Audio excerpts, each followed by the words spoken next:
បងប្អូនបាទឡើយជួបគ្នាសាជាថ្មីជាមួយនឹងមុខម្ហូបបែបផ្លែចម្លាច់អារម្មណ៍បាទមុខម្ហូបផ្លែចម្លាច់អារម្មណ៍ម្ហូបមួយមុខនេះមិនដឹងថាជាម្ហូបអ្វីទេពីព្រោះខ្ញុំមិនសូវចង់ភៅថាអត់ដឹងអ្វីដែរបាទអត់ដឹងម្ហូបអ្វីដែរអញ្ចឹងគឺមានតែរងចាំតាមដានទស្សនាជាបន្តបន្ទាប់ដូចតទៅបាទម្ហូបមួយមុខនេះគឺយើងជំហានទី1ចាប់ដើមលេងប្រហុកហើយជាមួយនឹងគ្រឿងរបស់យើងបាទគ្រឿងម្ទេសគេហៅម្ទេសក្រៀមបាទម្ទេសក្រៀមយើងកាន់វាមកមានប្រហុកមានខ្ទឹមបាទមានខ្ទឹមកន្សោប្រហុកយើងលេងវាជួយបងប្អូនណាបាទហើយសាច់នេះយើងមាននេះបងប្អូនមានសាច់ឆ្អឹងជំនីបាទហើយមានស្អំទៀតបាទមានទាំងសាច់ឆ្អឹងជំនីបងប្អូនបាទមានស្អំ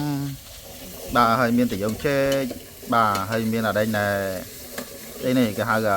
ខ្ទិះដូងបាទខ្ទិះដូងណាបងប្អូនបាទអញ្ចឹងមុខម្ហូបរបស់យើងកណ្ដាបន្លែគឺមានពីរមុខមានត្រយងចេក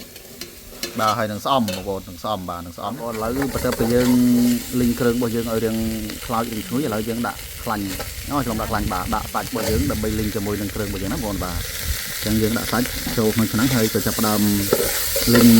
ស្មុកស្បល់ជាមួយនឹងអដែងគ្រឿងលីងរបស់យើងទៅបាទហើយដូចរៀងឆាប់ទឹកហើយចុងភៅប្រហុករៀងគ្រាមហើយមិនមកដាក់ទឹកបន្តិចមកបាទដាក់ទឹកខ្ទិះដូងបន្តិចសិនមកដើម្បីយើងលីងជាមួយគ្នាបើមិនអញ្ចឹងទេខ្លោចបាត់ចាំបន្តឆាហើយបាទអញ្ចឹងយើងចាប់ដើមលីងសាច់របស់យើងជាមួយនឹងគ្រឿងយើងលីងបន្តើក៏យើងថែមទឹកខ្ទិះដូងរបស់យើងបដាតិចតិចបងប្អូនដើម្បីកុំឲ្យវាខ្លាចបាត់ទេប៉ុន្តែយើងអត់ទាន់ដាក់ទឹកជាចូលបងប្អូនអត់ទាន់ដាក់ទឹកជាចូលទេបាទនេះបងប្អូនជើញពិនិត្យមើលជាមួយខ្ញុំបាទអញ្ចឹងនេះយើងលីងវាលក្ខណៈបែបចេះសិនណាបាទឲ្យវារងាស់សាច់ជាមួយនឹង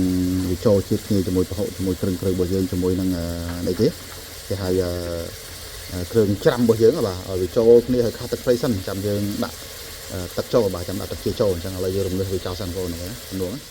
បាទនេះកំពុងដែលយើងកំពុងតែរងាស់វាឲ្យដាច់ទឹកព្រៃហ្នឹងក៏យើងវាយគ្រឿងចូលឲ្យទៅបងប្អូនបាទដាក់មកល្មមកុំទៅដាក់លូកគ្រឿងពេកប្រយ័ត្នជ្រុលបងប្អូនប្រយ័ត្នជ្រុលបាទអញ្ចឹងគ្រឿងតែបាទគ្រឿងផ្សំរបស់យើងវាគ្មានអីថ្មីទេបងប្អូនមានតែអំបិលប្រហុកប៊ីចេងបាទស្ករដាលមុខដាលបាទមុខដាលហ្នឹងអញ្ចឹងនៅពេលដែលយើងដាក់គ្រឿងចូលហើយក៏ដាក់ដេញនេះចូលឲ្យទៅបាទគឺថាបន្លែរបស់យើងបាទបន្លែត្រយងចេករបស់យើងដាក់ចូលឲ្យទៅបងប្អូនបាទដាក់ចូលឲ្យទៅមកកូនគឺយើងដែរបាទនៅបន្លែត្រយងចេកយើងដាក់ចូលឲ្យបាទបន្ទាប់ពីដាក់ត្រយងចេកដាក់ចូលហើយក៏ចាក់ទឹកខ្ទិះដូងបងប្អូនបាទនេះទឹកខ្ទិះដូងរបស់យើងបាទយើងចាក់ទឹកខ្ទិះដូងចូលជាមួយនឹងបន្លែតែម្ដងបាទដើម្បីយើងរំងាស់វាជាតិហើយក៏យើងឆ្លៀតបន្ថែមនៅទឹកកៅទឹកជាបាទទឹកជាគឺទឹកធម្មតាបាទយើងបន្ថែមទឹកជាយើងថែមមកកំបោយមកល្មមថែមតិចទៀតទេដូចនឹងខាប់ពេកបាទយើងថែមទឹកមកល្មមបងប្អូនណាតាមចំណង់ចូលចិត្តកុំឲ្យប៉ុន្តែកុំឲ្យរាវពេកបាទរាវពេកបាត់រសជាតិហើយណាហើយដល់ឡែកស្អំរបស់យើងនេះបាទនៅកន្លះកូនកញ្ច្រៃនេះយើងអត់ទាន់ដាក់ទេបងប្អូនបាទយើងទុកនៅពេលដែលឆ្អិនយើងដាក់យកឈ្ងុយបាទយកឈ្ងុយរៀងស្អមអញ្ចឹងណាបងប្អូនបាទអញ្ចឹងមុខម្ហូបយើងមុខនេះគឺថារបៀបធ្វើមានប្រមាណប៉ុណ្ណឹងបាទមានប្រមាណប៉ុណ្ណឹងហើយគឺយើងអាចនឹងបិទក្របទុកចោលទៅក៏រងាស់បាទរងាស់រហូតដល់ឆ្អិនសាច់ឆ្អិនបន្លែទៅក៏ភ្លក់ទៅបងប្អូនបាទ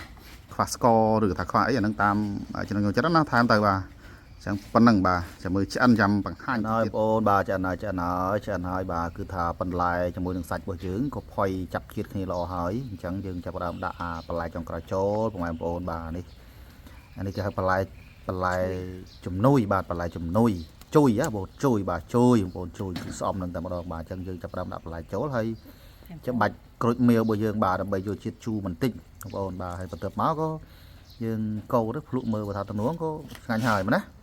បាទអញ្ចឹងឥឡូវមើលកូរមើលបន្តិចមើលចង់ធ្វើសាច់អីគឺថាយើងមើលទៅវាមិនដែរបាទម្ហូបមួយមុខនេះអញ្ចឹងបានថារោឈ្មោះដាក់មិនឃើញទេបងប្អូនបាទយើងឆ្នៃយោយទោះដាក់ស្អំរួចឈ្ងុយល្អមកបាទមើលដួសមើលទំនួងអត់សាច់បាទទំនួងអត់ហ្នឹងហើយបងប្អូនទៅពីយើងដាក់ស្អំដាក់អីចូលរួចឥឡូវគឺថានេះបែបចេះបងប្អូនអូយបាទហើយបាទមើលទឹកឡើងងឹមបងប្អូនអូយបាទបងប្អូនអើយបងប្អូនបាទឆ្ងាញ់យ៉ាងណាទៅបងប្អូនបាទឡើយភ្លក់មួយទៅអើចង់ធ្វើភ្លក់មើលចង់ធ្វើស្នាដៃខ្លួនឯងលោឲ្យត្រូវតែភ្លក់មិនលោឲ្យអត់ភ្លក់ទេបាទអត់ភ្លក់គឺ7ហើយមិនដែររសជាតិឆ្ងាញ់ឬមិនឆ្ងាញ់ណារសជាតិមិនដែរមុំនៅសាប្រៃផ្អែមជូរចត់ល្វីងមុំណាអូខេបងប្អូនបាទល្មមមកអញ្ចឹងនេះមើលបាទតំណងយ៉ាងណាបងប្អូនបាទតំណងយ៉ាងណាមើលបងប្អូនអូយបាទនេះបាទអញ្ចឹងដល់បាយកន្លប់ឆ្នាំងដែរបងប្អូនបាទអរគុណ